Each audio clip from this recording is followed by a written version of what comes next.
182वां सर्ग। कदम्ब वृक्ष के नीचे स्थित तपस्वी द्वारा घर में उनके भाइयों का समागम और वर तथा शापों की हेतु सिद्धि का वर्णन।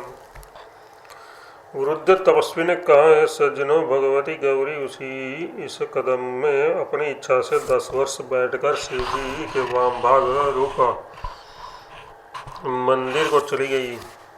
उनके स्पर्श रूप अमृत से सिंचा गया वह कदम्ब वृक्ष रूपी देवपुत्र गोद में बैठा हुआ सा हो, कभी पुराना नहीं होता। उसके अनंतर भगवती श्री गौरी के चले जाने के बाद उस प्रकार की विभूति वाला वह महावन साधारण वनों की तरह जनसाधारण का घास, लकड़ी, फल फूल आदि आहरण से जीविका का साधन बन गया। मालव नाम का प्रसिद्ध देश है, उनमें मैं राजा था। किसी समय राज्य का परित्याग कर मुनियों के आश्रमों में घूमता घूमता मैं इस प्रदेश में आ पहुंचा। यहाँ पर आश्रम वासियों का आदर सत्कार पाकर इस कदम के पेड़ के नीचे समाधि लगाकर बैठ गया। इसके पश्चात कुछ समय बीतने पर आप अपने 7 भाइयों के साथ तपस्या करने के लिए पहले इस आश्रम में आए। वे 8 तपस्वी उस समय उस प्रकार के तपस्वी बनकर यहाँ रहे जिस प्रकार अन्य जो तपस्वी उस समय थे उसके भी पूज्य वे हो गए। पर तदुपरांत कुछ काल के अनंतर उनमें ये आप तपस्या के लिए श्री पर्वत को चले गए। दूसरा भाई स्वामी कार्तिकेय के समीप कौंज पर्वत को गया, तीसरा भाई काशी को गया और चौथा हिमालय को गया। अवशिष्ट 4 द्रुतिमान भाइयों ने यहीं पर परम तपस्या की। उनमें से सबकी एकमात्र यही अभिलाषा थी कि मैं समस्त द्वीप वाली इस पृथ्वी का अधिपति हूँ। इसके पश्चात तपस्या से संतुष्ट हुए इष्ट देवताओं ने श्रेष्ठतम वरों से उन सभी की ये अभिलाषा पूर्ण की। तदनंतर आपको तपस्या करते छोड़कर शेष सब भाई जैसे धर्म प्रधान कृतयुग का भूमि में उपभोग कर उसके अंत में ब्रह्मलोक को जाते हैं, वैसे ही अपने घर चले गए। उत्तम वरदान के समय आपके उन भाइयों ने वर देने के लिए तैयार अपनी इष्ट देवियों की ये प्रार्थना की, हे देवी, हमारी सप्तद्वीपेश्वरता की सिद्धि के समय प्रजाभूत सब लोग झूठे व्यवहार का परित्याग कर दे, यानी सच्चे रहे। ये सब आश्रमवासी लोगों भी स्वस्वधर्म निरत रहे तथा सभी सप्तद्वीप निवासी अपने अपने आश्रम धर्म और वर्ण धर्म में रत रहे। वह भगवती इष्ट देवी उनके इच्छित अर्थ को आदरपूर्वक स्वीकार कर तथा उनसे एवं वस्तु कहकर अंतर्ध्यान को प्राप्त हो गई।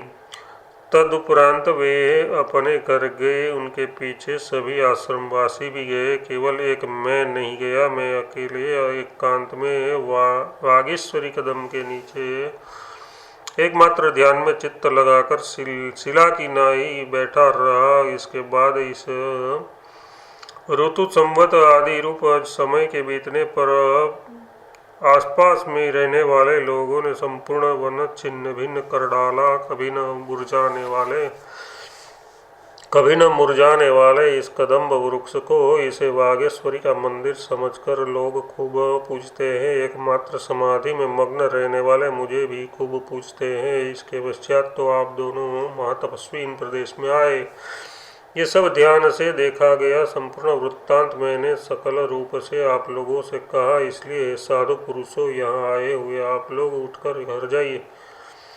वहाँ आपके सब भाइयों का स्त्री बंधुओं के साथ समागम हो चुका है। जैसे ब्रह्मलोक में देवलोक में 8 वसुओं का भव्य समागम हुआ, वैसे ही आपने अपने घर पर आप 8 महात्माओं का भव्य समागम होगा। हे आर्य सभासदों, उसके ये कहने पर मैंने संदेह से उस महातपस्वी से ये आश्चर्य वृत्तांत पूछा।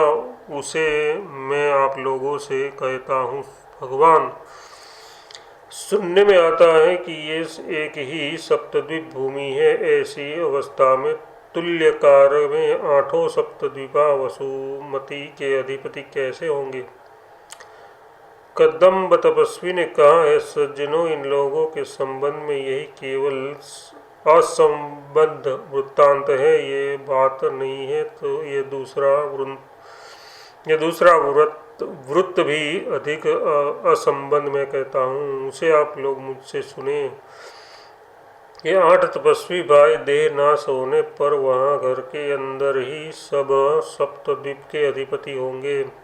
ये 8 भाई इन्हीं घरों में इन्हीं महासिंहासनों पर सप्तद्वीपाधिपति राजा होंगे। ये मुझसे सुनिए। इन 8 भाइयों की पूर्व आदि दिशाओं की नियत 8 ताराओं की तरह 8 स्नानधीय भाइयाँ हैं। वे 8 पत्नियाँ इनके तपस्या के लिए चले जाने पर चिरकाल तक अति दुखी रही, क्योंकि स्त्रियों को वियोग असह होता है। पतियों का बार बार स्मरण होने पर दुखी होकर उन्होंने सत चांद्रायण रूप घोर तप किया। उससे भगवती पार्वती उसके ऊपर प्रसन्न हुई। अतः अंतःपुर गृह में पूजा के समय अदृश्य होकर भगवती पार्वती जी उनसे अलग अलग बोली।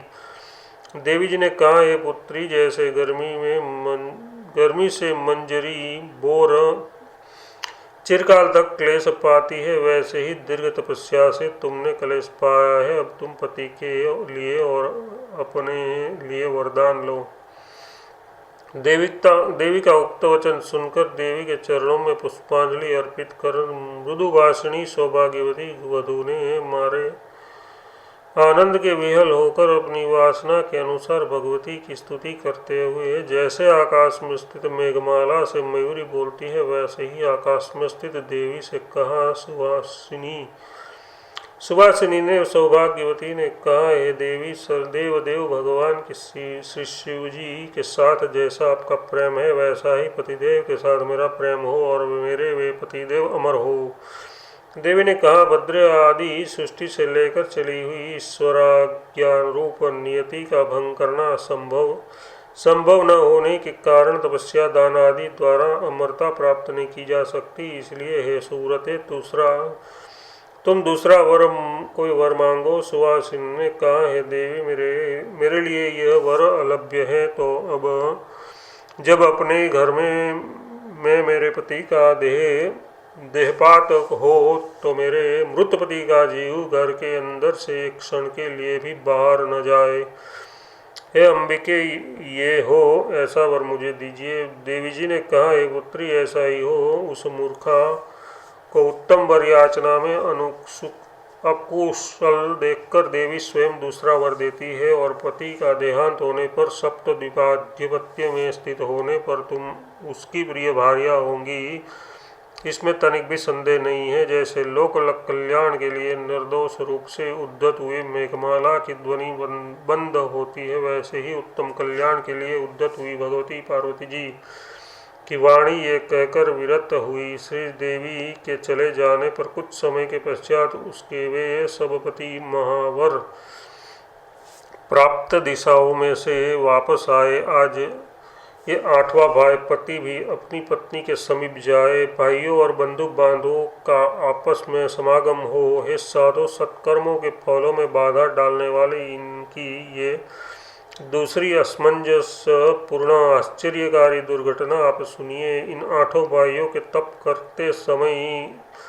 इनके दुखी माता पिता इनकी बहुओं के साथ तीर्थ और मुनियों के तपस्याओं के दर्शन के लिए गए। वे शरीर सुख की कोई परवाह न कर अपने पुत्रों की कल्याण कामना से प्रसिद्ध कलापग्राम नामक तीर्थ को जाने के लिए प्रयत्नवान हुए।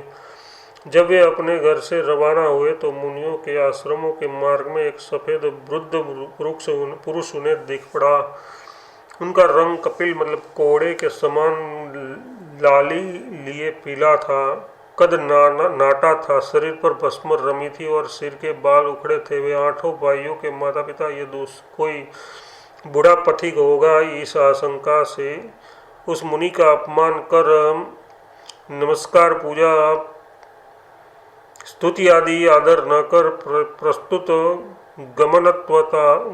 गमनत्वरा से उसके ऊपर धूलि कणों का प्रोक्षण करते हुए जब आगे बढ़े, तब उक्त अपराध से क्रूर हुए उन मुनि ने कहा, हे बहु सहित महामूर्ख स्त्री के साथ तीर्थाभिलाषी होकर मुझ दुर्वासा ऋषि का अपमान कर मुझे नमस्कार आदि किए बिना जाता है। इस प्रकार जा रहे तुम्हारे बहुओं और पुत्रों की तपस्या से उपार्जित प्राप्त हुए महावर विपरीत दुखदायी हो जाएंगे। इसके बाद दुर्वासा मुनि के ये कहने के अनंतर स्त्री और बहुओं के साथ वह मुनि का प्रणाम आदि द्वारा आदर करने के लिए जो प्रस्तुत हुआ त्यों ही मुनि अंतर ध्यान हो गए। फिर उनके माता पिता उनकी बहुओं के साथ अति दुखी हुए। दुख के मारे उनका शरीर सूखकर कुश हो गया और मुंह फीका पड़ गया। वे पुत्रों के कल्याण की आशा छोड़कर वह घर लौट आए।